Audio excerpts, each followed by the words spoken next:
গুপ্ত বিভ্রান্তিকারীদের বিষয়ে সতর্ক হন বললেন প্রধানমন্ত্রী। ইইউ এর সঙ্গে নতুন অধ্যায়, পিসিএ চুক্তিতে বাংলাদেশের অগ্রযাত্রা। জ্বালানির মূল্য বৃদ্ধিতে পণ্যের দাম বেশি বাড়বে না, মন্তব্য বাণিজ্য মন্ত্রীর। জ্বালানি নিয়ে সরকারের বক্তব্যের সঙ্গে বাস্তব পরিস্থিতির মিল নেই, সংসদে বিরোধী দলীয় নেতা। কেশবপুরে হস্তশিল্প প্রকল্পের উদ্বোধন, দরিদ্র জনগোষ্ঠীর আয়ে নতুন সম্ভাবনা। ইসলামাবাদ সংলাপ নিয়ে ট্রাম্পকে মুনিরের ফোন, শেহবাজকে শর্ত দিলেন পেজেশকিয়ান। 2 ম্যাচের দাপট নারী ও পুরুষ ক্রিকেটে জোড়া জয়ে উচ্ছ্বসিত বাংলাদেশ। দর্শক, আমাদের রাতের আয়োজনে আপনাদের সাথে আছি আমি স্বপ্না দেবনাথ। শুনছিলেন প্রধান শিরোনাম, এছাড়াও রয়েছে অন্যান্য বিভিন্ন গুরুত্বপূর্ণ খবর। বিস্তারিততে যাওয়ার আগে আপডেট খবর পেতে গ্রামের কাগজের ইউটিউব চ্যানেল সাবস্ক্রাইব এবং ফেসবুক পেজ ফলো করে রাখুন। কিছু রাজনৈতিক দল জুলাই সনদ নিয়ে জনগণকে বিভ্রান্ত করছে বলে মন্তব্য করেছেন প্রধানমন্ত্রী তারেক রহমান। তাদের গুপ্ত বলে উল্লেখ করে প্রধানমন্ত্রী বলেন, তারা দেশে অশান্তি তৈরি করতে চায়। আজ বগুড়ার আলতাফুন্নেসা খেলার মাঠের জনসভায় প্রধানমন্ত্রী এ কথা বলেন। প্রধানমন্ত্রী তারেক রহমান এদিন বগুড়ায় দিনব্যাপী ব্যস্ত সময় কাটান। সেখানে সরকারের গত 2 মাসে নেওয়া নানা উন্নয়ন কর্মসূচির কথাও তুলে ধরেন তিনি। প্রধানমন্ত্রী বলেন, সরকার জনগণের প্রত্যাশিত দেশ গঠনের জন্য কাজ করছে। তবে কিছু বিরোধী দল জুলাই সনদ নিয়ে সংসদ ও সংসদের বাইরে জনগণকে বিভ্রান্ত করছে। কোন দলের নাম না নিলেও তাদের গুপ্ত বলে উল্লেখ করে প্রধানমন্ত্রী বলেন, তাদের পরিচয় মানুষ আগেও পেয়েছে। সম্প্রতি ময়মনসিংহের একটি ঘটনার কথা উল্লেখ করে প্রধানমন্ত্রী বলেন, তারা কিছুদিন আগে ময়মনসিংহে পারিবারিক বিষয়কে রাজনৈতিক রূপ দিয়ে জনগণকে বিভ্রান্ত করেছে।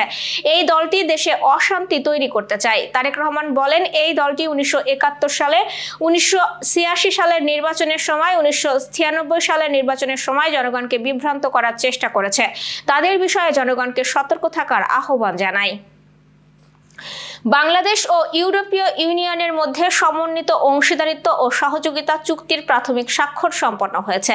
ব্রাসেলসে অনুষ্ঠিত এই স্বাক্ষরের মাধ্যমে দুই পক্ষের সম্পর্ক বাণিজ্যিক সহযোগিতা ছাড়িয়ে কৌশলগত অংশীদারিত্বে উন্নীত হলো। বাংলাদেশের পক্ষে স্বাক্ষর করেন পররাষ্ট্র মন্ত্রণালয়ের সচিব ডক্টর মোহাম্মদ নজরুল ইসলাম এবং ইইউ এর পক্ষে পাওলা পাম্পালোনি। এই চুক্তির আওতায় জলবায়ু পরিবর্তন, জ্বালানি ও সামুদ্রিক নিরাপত্তা, মানবাধিকার সহ বিভিন্ন খাতে সহযোগিতা বাড়বে। বিশেষজ্ঞরা মনে করছেন, এলডিসি উত্তরণের পর বাণিজ্য সুবিধা ধরে রাখা ও নতুন চ্যালেঞ্জ মোকাবেলায় এই চুক্তি গুরুত্বপূর্ণ ভূমিকা রাখবে।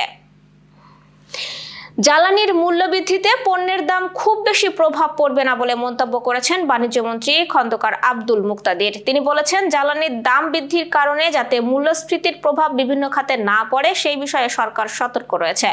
বর্তমান বৈশ্বিক প্রেক্ষাপটে বিশ্বের প্রায় সব দেশে জ্বালানি তেলের দাম বেড়েছে। সেই তুলনায় দেশের জ্বালানির যে মূল্য সমন্বয় করা হয়েছে তা খুবই সীমিত। আজ সিলেটের সরকারি অগ্রগামী বালিকা উচ্চ বিদ্যালয় ও কলেজে হাম ও রুবেলা টিকাদান ক্যাম্পেইনের উদ্বোধন শেষে তিনি এসব কথা বলেন। তিনি বলেন, আমরা যে খাদ্য খাই তা জ্বালানি তেলে তৈরি না। এর দাম উৎপাদন খরচ ও পরিবহন ব্যয়ের সঙ্গে জড়িত। ম্যানুফ্যাকচারিং ইন্ডাস্ট্রিতেও জ্বালানি খরচ হয় মোট উৎপাদন খরচের 7 থেকে 8%, তাই পণ্য মূল্য খুব বেশি বাড়বে না। দেশে জ্বালানি নিয়ে সরকারের বক্তব্যের সঙ্গে বাস্তব পরিস্থিতির কোনো মিল নেই বলে মন্তব্য করেছেন জাতীয় সংসদের বিরোধী দলীয় নেতা ও বাংলাদেশ জামায়াতে ইসলামীর আমির ডাক্তার শফিকুর রহমান। আজ জাতীয় সংসদের অধিবেশনের মাঝে তিনি এই মন্তব্য করেন। ডাক্তার শফিকুর রহমান বলেন, দেশের জ্বালানি সমস্যা নিয়ে জাতীয় সংসদে আলোচনা হবে, এর সবাই মিলে সমস্যার সমাধানে আসতে হবে। তিনি আরো বলেন, বিদ্যুৎ মন্ত্রী জ্বালানি তেল নিয়ে যে বিবৃতি দিয়েছেন বাস্তবের সঙ্গে কোনো মিল নেই। আমরা জনগণের প্রতিনিধিত্ব করছি। এবার যশোর সহ আঞ্চলিক সংবাদ। কেশবপুর উপজেলার পাজিয়া ইউনিয়নে অন্তজ ঋষি সম্প্রদায়ের দারিদ্র্য বিমোচন ও জীবনমান উন্নয়নের লক্ষ্যে আয় বৃদ্ধিমূলক হস্তশিল্প প্রকল্পের উদ্বোধন করা হয়েছে। আজ পাজিয়া ইউনিয়ন পরিষদের হলরুমে অনুষ্ঠিত এই কর্মসূচিতে সভাপতিত্ব করেন অধ্যাপক অনুকূল চন্দ্র মণ্ডল। প্রধান অতিথি ছিলেন পাজিয়া ইউনিয়ন পরিষদের প্রশাসক ও কেশবপুর উপজেলা মহিলা উন্নয়ন কর্মকর্তা রূপালী রানী। বাংলাদেশ এনজিও ফাউন্ডেশনের অর্থায়নে এবং পাজিয়া সমাজ কল্যাণ সংস্থার বাস্তবায়নে আয়োজিত এই প্রকল্পের আওতায় 20 জন উপকারভোগীর মাঝে হস্তশিল্পের উপকরণ বিতরণ করা হয়। প্রত্যেককে দেওয়া হয়েছে 2টি করে বাঁশ, একটি দা এবং একটি বসার পিঁড়ি। অনুষ্ঠানে জানানো হয়, উপকরণভোগীদের পর্যায়ক্রমে মোট 980টি বাঁশ দেওয়া হবে, যাতে তারা বাঁশের তৈরি হস্তশিল্প উৎপাদন করে স্বনির্ভর হতে পারেন। যশোর অভয়নগরে আব্দুর রশিদ খান ঠাকুর ফাউন্ডেশনের পক্ষ থেকে ঝরে পড়া শিশু শিক্ষার্থীদের স্কুলে ভর্তির সুযোগ দিয়ে তাদের স্কুলের পোশাক, ব্যাগ, জুতা সহ বিভিন্ন শিক্ষা উপকরণ বিতরণ করা হয়েছে। উপজেলার তালতলা পালকি কমিউনিটি সেন্টারে বিভিন্ন কর্নার থেকে আসা 58 শিক্ষার্থীকে এই শিক্ষা উপকরণ দেওয়া হয়। প্রধান অতিথি ছিলেন ফাউন্ডেশনের নির্বাহী পরিচালক প্রদীপ মার্সেল রোজারিও। যশোরের কেশবপুর উপজেলায় 3 দিনব্যাপী কৃষি প্রযুক্তি প্রদর্শন মেলার উদ্বোধন হয়েছে। উপজেলা কৃষি অফিসে আয়োজিত অনুষ্ঠানে সভাপতিত্ব করেন উপজেলা কৃষি কর্মকর্তা আব্দুল্লাহ আল মামুন। প্রধান অতিথি ছিলেন উপজেলা নির্বাহী কর্মকর্তা রেক্সোনা খাতুন। যশোর অঞ্চলে টেকসই কৃষি সম্প্রসারণ প্রকল্পের আওতায় আয়োজিত এই মেলায় আধুনিক কৃষি প্রযুক্তি, উন্নত বীজ, কৃষি যন্ত্রপাতি ও নতুন চাষাবাদ পদ্ধতি প্রদর্শন করা হচ্ছে। আগামী 22 এপ্রিল পর্যন্ত চলবে এই মেলা, যেখানে কৃষকদের জন্য পরামর্শ ও প্রযুক্তিগত সহায়তা দেওয়া হচ্ছে। আন্তর্জাতিক সংবাদ। দ্বিতীয় দফা সংলাপ ঘিরে যখন অনিশ্চয়তা গাঢ় হচ্ছে, তখন যুক্তরাষ্ট্র ও ইরানের প্রেসিডেন্টদের সঙ্গে আলাপ করেছেন পাকিস্তানের শীর্ষ নেতারা। এর মধ্যে ডোনাল্ড ট্রাম্পের সঙ্গে অসীম মুনির এবং মাসুদ পেজেশকিয়ানের সঙ্গে শেহবাজ শরীফ যোগাযোগ করেছেন। পাকিস্তানের একটি নিরাপত্তা সূত্র বার্তা সংস্থা রয়টার্সকে এমন তথ্য দিয়েছে। সূত্রটি জানিয়েছে, ডোনাল্ড ট্রাম্পের সঙ্গে ফোন আলাপের সময় সেনাপ্রধান অসীম মুনির নৌ অবরোধের কথা উল্লেখ করেন। মুনির জানান, ইরানি বন্দরগুলোতে জারি থাকা অবরোধ নতুন আলোচনা শুরুর ক্ষেত্রে মূল প্রতিবন্ধকতা তৈরি করছে। ফোন আলাপের সময় ডোনাল্ড ট্রাম্প অসীম মুনিরকে জানিয়েছেন তিনি বিষয়টি বিবেচনা করবেন। নিরাপত্তা সূত্রটি আরও জানিয়েছে, পাকিস্তানের প্রধানমন্ত্রী শেহবাজ শরীফ ইরানের প্রেসিডেন্ট মাসুদ পেজেশকিয়ানের সঙ্গে যোগাযোগ করেছিলেন। সে সময় তিনি প্রতিনিধি পাঠাতে পেজেশকিয়ানকে অনুরোধ করেন। জবাবে পেজেশকিয়ান বলেন, নৌ অবরোধ প্রত্যাহার না করা পর্যন্ত ইরান কোনো প্রতিনিধি দল পাঠাবে না। ফলে দুই দেশের মধ্যে আলোচনা আদৌ হবে কিনা সেই অনিশ্চয়তা গাঢ় হচ্ছে।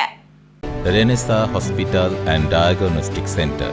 রেনেসাতেই মিলছে কম খরচে উন্নত সেবা। তাই নিশ্চিন্তে আমাদের সেবা নিন, সুস্থ থাকুন। Renaissance hospital and diagnostic centre, সদর হাসপাতাল মোড়, দরাটানা, যশোর। দর্শক, শেষ করব খেলার সংবাদ দিয়ে। বাংলাদেশ ক্রিকেটে একদিনেই এলো দ্বিগুণ সুখবর।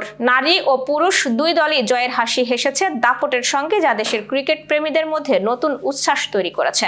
প্রথমে রাজশাহীতে ইতিহাস করেছে বাংলাদেশ নারী ক্রিকেট দল। ওয়ানডে ফরম্যাটে আগে কখনো হারাতে না পারা শ্রীলঙ্কার নারী ক্রিকেট দলকে অবশেষে পরাজিত করেছে তারা।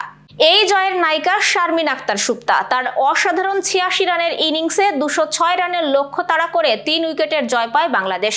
শুরুতে দ্রুত তিনি উইকেট হারিয়ে চাপে পড়লেও শারমিনের দৃঢ়তায় ম্যাচে ফিরে আসে দল, যা শেষ পর্যন্ত এনে দেয় ঐতিহাসিক জয়। অন্যদিকে মিরপুরের সিরিজ বাঁচানোর লড়াইয়ে দুর্দান্ত ঘুরে দাঁড়িয়েছে বাংলাদেশ জাতীয় ক্রিকেট দল। সফরকারী নিউজিল্যান্ড ক্রিকেট দলকে 6 উইকেটে হারিয়ে সিরিজে সমতা ফিরিয়েছে টাইগাররা। বল হাতে আগুন ঝরান নাহিদ রানা মাত্র 32 রানে 5 উইকেট। পরে ব্যাট হাতে দারুণ জুটি গড়েন তানজিদ হাসান তামিম ও নাজমুল হোসেন শান্ত, যা দলকে সহজ জয়ের পথে এগিয়ে দেয়। একদিনে দুই দলের এমন দাপুটে পারফরমেন্স প্রমাণ করে দিয়েছে বাংলাদেশ ক্রিকেট এখন আত্মবিশ্বাসী। এই ছিল আজকের রাতের আয়োজন। এরপর সকালের খবর দেখার আমন্ত্রণ জানাচ্ছি। বিদ্যুৎ ব্যবহারে সাশ্রয়ী হন এবং সেই সাথে সচেতন হন পানির অপচয় রোধে এবং হাম ও মশাবাহিত রোগ সম্পর্কে। শুভরাত্রি।